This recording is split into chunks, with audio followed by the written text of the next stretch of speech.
Rama. Lapke suwi nggone para nayaka padha mara seba nanging durung ana rumentahing dawuh saka Paduka Putu Prabu Duryudana. Kapara tak pirsani wangune wayah Prabu lagi ketaman susah. Menggalih apa to nggih?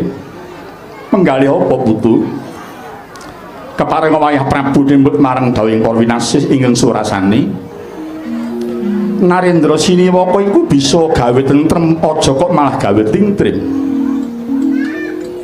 Nggih Duryudana. Donya iki ora ana barang kang angel kok nggih. Ora ana. Ora ana jurang kang ora bisa diudhuni. Ora ana gunung kang ora bisa diunggahi. Waton oleh nggahi mau linambaran teteken tekun mengko ora tekan nggih. Marga yen Paduka kesuwen ora paring dawuh kuwi bisa mahanani goreh-orongeh. Pikiran padha sowan iki wayah Prabu Duryudana. Hanjrah ingkang puspita warung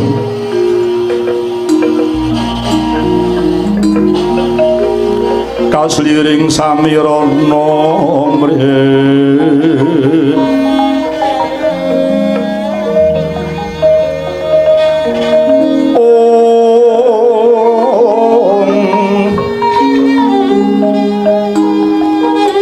sekara gadung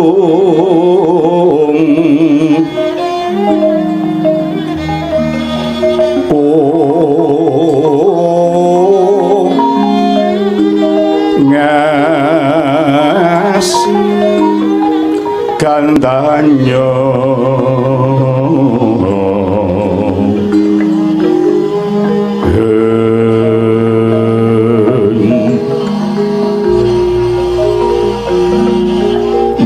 raras renaning driya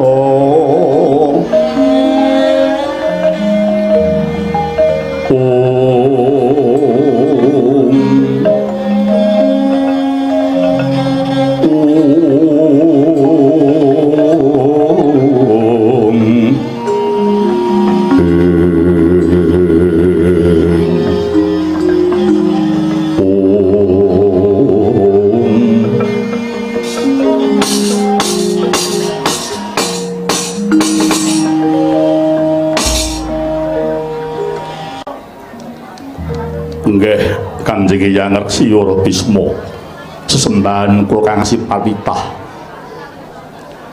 mawantu-wantu kang wayah nyuwun pangapunten dening ngantos dangu kula boten matur ing Paduka Kanjeng Hyang labet menapa awit wekdal menika kula nembe nandhang prihatos Kanjeng Hyang monggo dhisik Putu Prabu kok teko nganti tangan susah kuwi menggalih perkara apa to kaki? Nggih, tunjuk niku Kanjeng Hyang. Wekdal menika para kadang kula Pandhawa sami murca sae negari Ngamarta. Sakmurcanipun para Pandhawa ingkang tenggo nagari namung para atmajaning Pandhawa dipun pangarsani dening anak kula Pancawala. Kanjeng Hyang ngemuti bilih nagari Ngamarta menika buminipun kencana mila mboten mokal menawi kathah Narendra manca negari kepengin nguwaosi negari Ngamarta ing mangka namung sepinten kegiatanipun para putra Pandhawa kala wau kuwatos manah kula menawi ngantos nagari Ngamarta kabedah dening sanes negari bedhaing negari Ngamarta bobotipun sami kaliyan kula kecalan negari Ngastina awit Pandhawa menika adi kula Kanjeng Hyang. Ingkang menika Duh Hyang tuwuh krentek ing manah kula kepingin tumut sabiyan turu meksa dhumateng raharjaning nagari Ngamarta. Namun sedya kula kala wau boten badhe kula indakaken menawi dereng wonten dawuh saking Patuhyang ing Talpanda sarujuk win botenipun. Lha Duh Kanjeng Hyang kula dawuh saking Patuh Kanjeng Hyang ing Talpanda. Menggah kados pundi pamanggih Paduka dhumateng sedya kula menika wau Kanjeng Hyang Peremban. Ya jagat Dewa Bathara Putu Prabu sadurungipun kaki matur akeh-akeh lho dhisik aku nyuwun keterangan. Sediamu kang mengkono mau tuwuh saka wati sucimu dhewe apa ana pangatak saka mulya nggih. Menika saking prengtul kula piyambak boten wonten ingkang ngrekayasa Kanjeng Hyang. Yen kuwi temen-temen tuwuh saka penggalihmu kang murni pun yang sarujuk banget. Ya kanthi tuwuh gagasan kang mengkono mau ateges wektu iki jeneng para wayah Prabu wis binaka penggalihe dening Gusti kang nyipta jagat supaya sira ngambah margane karukunan kang hanjok marang kekuatan lan kautaman nggih. Putu Prabu yang dipikir wong urip arep golek apa to nggih? Arep golek apa? Apa mung butuh golek bondo donya? Nadyan piulang agama ora nglarang padha golek bondo sing saakeh-akehe kaya sira bakal urip 100 tahun meneh. Ning Putu Prabu kudu eling yen bondo mono kala mangsane bisa lunga utawa bisa entek. Apa Putu Prabu mung arep mbur pelenggan sing dhuwur? Nadyan bab kuwi kabeh titah diwenengake Budidaya nanging wayah Prabu kudu emut. Nadyan kuwi ratu pisan to. Ning yen wis ditiwancine lengser bakal ya mudhun saka sing sono kok nggih. Mudhun. Lah tumraping Bisma wong urip kuwi butuh nandur labuhan kok nggih. Nandur labuhan. Sebab sing jeneng labuhan kuwi ora ana sing ngunggahi lan ora ana sing nguduni. Mracoba penggalian. Putu Prabu dadi ratu arep ngopo to? Rak ya arep nandur labuhan. Ya to? Bisma ngadeg Brahmana kuwi arep ngopo? Ya mung arep nandur labuhan. Perkara wae labuhan mengko ala apa becik kuwi mung gumantung carane sing padha ngecakake labuhan mau.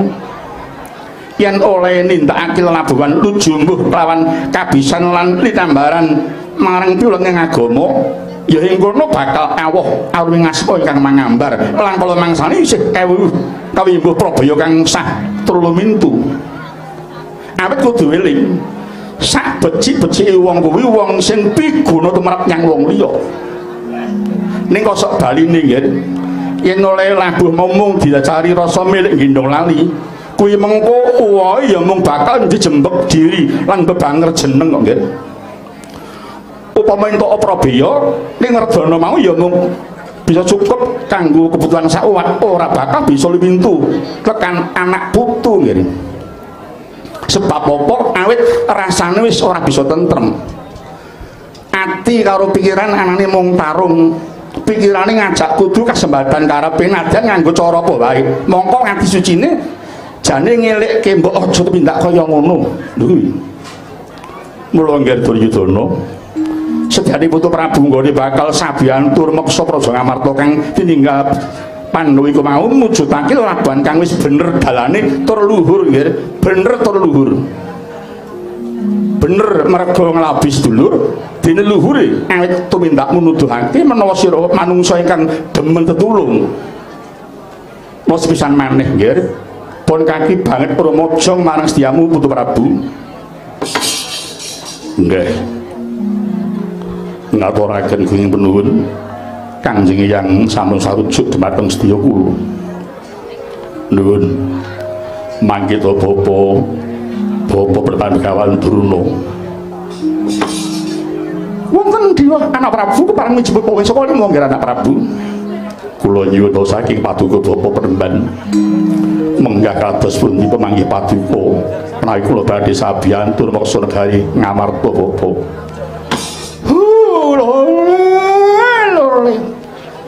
Malah kan tos gimbal manyor-manyor perjanjian buntut ya maju kula.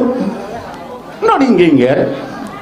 Menawi paduka ndangupun Bapa, pemanggih kula mboten benten wonten yang takandha kok anak Prabu. Kula sakel langkung sarujuk menawi badhe tetunggilan kaliyan kadang paduka Pandhawa. Wiwit rumiyin mila istanipun kula sampun ngemutaken dhumateng anak-anak kula Kurawa. Sampun ngantos sami ndeder wiwine pasukan mangke mindak nguwahaken karisaan. Mila menawi Paduka estu badhe manunggil kaliyan Rayi Pandhawa menika sami kaliyan anak Prabu saged njagi asmaning darah Barata nggih.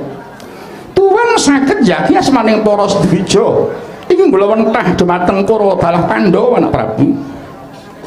Nggih. Sembah nuwun sabdanipun bangsa Kulima. Kula nuwun sinuwun keparenga pringi badhe nderek matur. Iya paman. Suruh kau ndak keparengake guru byo kerembuk udu penempuh pangan hariyo. Matur sembah nuwun. Nun inggih nanggapi dawuh Paduka anak Prabu Duryudana. Hanggen Paduka badhe sabiyantu dumateng Pandhawa kantur meksa negari Ngamarta. Sinuwun kula suwun sakderengipun Paduka paring kerampungan prayoginipun dipun penggalih Tuna Tuwin Barinipun nanging rumiyin nggih. Menawi sabiyantu dumateng Pandhawa menika bebadanipun menapa? Menawi boten sabiyantu menika Tuna mapan wonten pundi? Salebetipun Paduka nglimbang sampun ngantos ewet pekewet kedah merdika raosipun lho nggih. Narendra kedah jejeg penggalihipun sabab menapa? Krana Paduka menika mboten namung nanggal kulawarga nanging sinuwun ugi tanggal jawab dumateng nasibipun tiyang sanegari Ngastina menika. Dados menawi Paduka mangke kapilut rembug ingkang ketingalipun sedhep tur manis monggo menika mbilani wak nggih nggih. Ing kapitunan Paduka piyambak lho nggih. Kaliyan malih anak Prabu kedah henget dumateng janganing jagat menggah badhe timbulipun Bratayuda Jaya Binangun. Bratayuda menika ing kathah damel jagat ingkang ngayahi Pandhawa kaliyan Kurawa. Kani dasar menika kemawon sampun kangge nglimbang dibantu wong aya-aya ora uru ya tetep dadi mungsuh lho menika. Monggo istanipun tandha-tandha jayaning Kurawa menika sampun ketingal lho nggih, sampun ketingal. Kados to dari ngantos Bratayuda Pandhawa kok sampun tilar negari sabab menapa jalaran Pandhawa ngajrih dhateng kekiyatan Ngastina. Pandhawa sampun miris dumateng kasetenipun para Kurawa lho menika nggih pareng menggalih. Dados menawi sinuwun menika mboten tanggap kalian tandha-tandha jaman kala wau tah arak eman sanget to sinuwun ning menggah atur kula anak Prabu. Ya jagat Dewa Bathara. Kados pundi Kanjeng Hyang? Teka radi geseh aturipun apan sepundi Kanjeng Hyang? Putu Prabu, penemu kuwi akeh ora beda kaya cacah wong iki kok nggih. Dadi beda penemu kuwi wis lumrah. Sing ora lumrah kuwi yen bedaning penemu mau banjur nuwuhake pasulayan lan ngurusake apa-apa. Satemah gawe kapitunan marang bebrayan kuwi sing ora lumrah. Mongko wong rukun kuwi kejaba bisa kuat. Kerukunan kono uga mujudake gaman kang ampuh dhewe lho nggih. Gaman kang ampuh dhewe. Ya kanthi kerukunan mau kanggo gayuh apa bae kelakon. Ewadene kok ya ana wong urip kok ora seneng rukun lho, ora elok to kuwi. Luwih karo sedulur dhewe rina wengi sing diacap kok kudu dadekke Bratayuda wae. Apa wis rumangsa marem yen ana kadang padha paten pinaten nggih. Lho. Kula suwun anak Prabu sampeyan ngantos gampil dipun kusiri dhateng sinten kemawon lho nggih. Mugi anak Prabu kawon atur kawuningan tiyang badhe gayuh dumateng kesaenan menika mesti wonten pajoben dalah godhanipun kok nggih. Monggo ingkang nami godha menika asalipun boten namung saking tiyang sanes kemawon. Manahipun saking keluarga piyambak lho menika nggih. Sakarepe oleh muni. Wong gedeng ora kurang penyacat, wong seneng ora kurang pengalembana titik. Lagi cawawan sabda Kang sumewa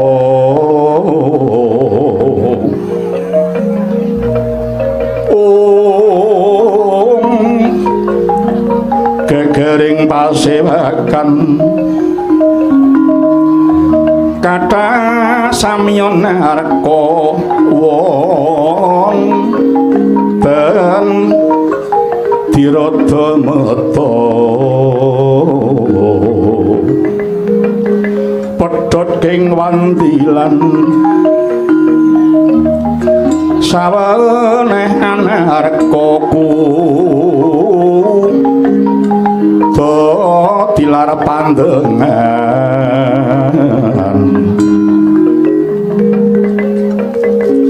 lesang karata marmo haniti priksa darunaning kita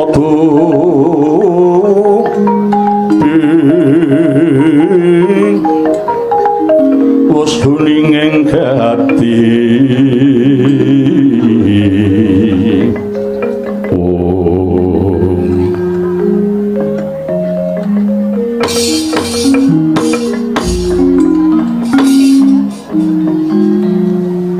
kaya sowan Ngarsendra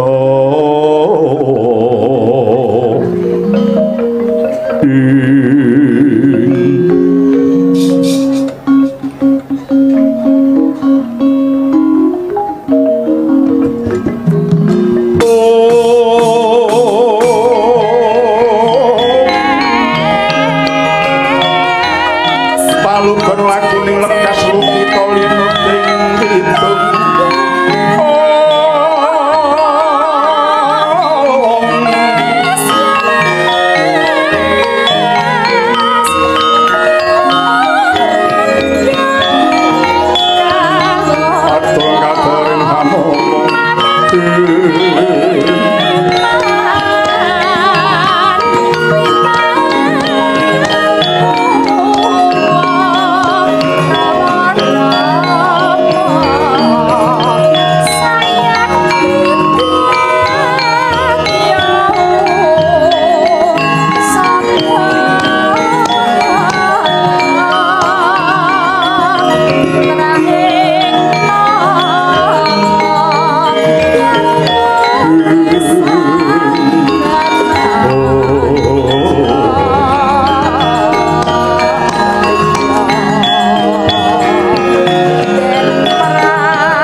Sang Dwija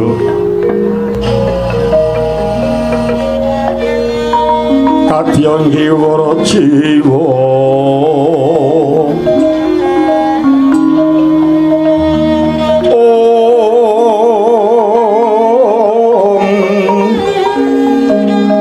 kakak kasing tiastahat kewaraning karyanira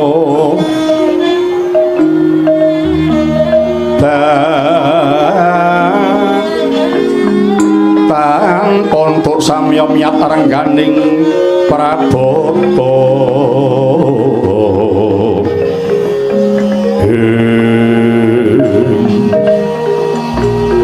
paraning kadhep kumlapindo pangawening Sang Dwija